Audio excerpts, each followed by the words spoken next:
Madam ప్రస్తుతం ఈరోజు జరిగిన మీటింగ్లో సోషల్ మీడియా గురించి అని చెప్పని ప్రత్యేకమైన మీటింగ్ పెట్టారు. సో జగన్ గారు ఏం చెప్పారు, అలాగే సోషల్ మీడియాలో వచ్చిన వాళ్ళందరూ కూడా ఎలా రియాక్ట్ అయ్యారు? ఇప్పుడు జగన్ గారు ఈరోజు ఏది చెప్పారంటే సోషల్ మీడియా అంతా నాకు సపోర్ట్ చేస్తున్నారు. అది నాకు ఎప్పుడు సపోర్ట్ ఉంటుంది. కొన్ని పచ్చ మీడియాలు ఉన్నా నాకు లేకపోయినా నాకు ఇబ్బంది లేదు. అలాగే ఇప్పుడు గీతాంజలి మొన్న చనిపోయింది కదా, గీతాంజలి కోసం కూడా చాలా బాధపడి ఇలాంటివి దారుణమైనవి కామెంట్స్లో పెట్టొద్దని చెప్పారు. ఏమున్నా సరే చూడండి, కరెక్ట్గా చూసి పెట్టండి అని అన్నారు.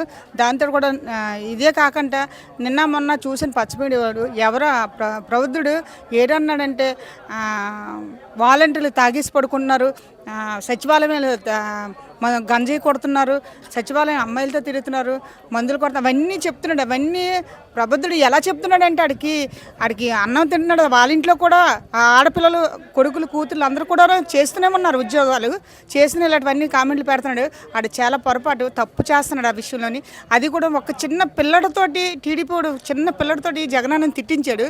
ఆడు ఒక పక్క కొడితే పాలు కాని పిల్లడు, చిన్న ఒక 6 సంవత్సరాల పిల్లడు మరి ఎలాగ బూతులు మాట్లాడాడంటే ఆ గుంటడు ఇంత చిన్న పిల్లడు. ఇప్పుడు ఈరోజు జరిగిన ఈ సభ ఉంది కదండి, ఇప్పుడు సోషల్ మీడియా తరపు నుంచి అంటే చాలామంది ఇప్పుడు యూత్ అందరూ కూడా సోషల్ మీడియాలోనే ఈ రీల్స్ అని ఆ రీల్స్ అని పెడుతున్నారు.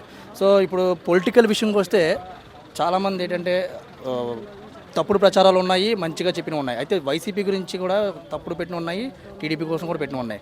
కానీ ఇప్పుడు ఇక్కడ వచ్చిన వాళ్ళందరూ కూడా జగన్మోహన్ రెడ్డి సపోర్ట్ ఎలా ఉంది? ఇక్కడికి వచ్చిన వాళ్ళందరూ సపోర్ట్ జగన్మోహన్ బ్రహ్మాండంగా ఉంది, 100% ఉంది. అది కూడా ఇంకా సోషల్ మీడియా అంటే మేమంతా సపోర్ట్ చేస్తామని అంటున్నారు. అది కూడా జగన్ నమ్మారు. దాదాపు ఎంతమంది వచ్చుంటారు? ఒక 2000-3000 మంది వచ్చి ఉంటారు. వచ్చారండి, యూత్ బాగా వచ్చారు.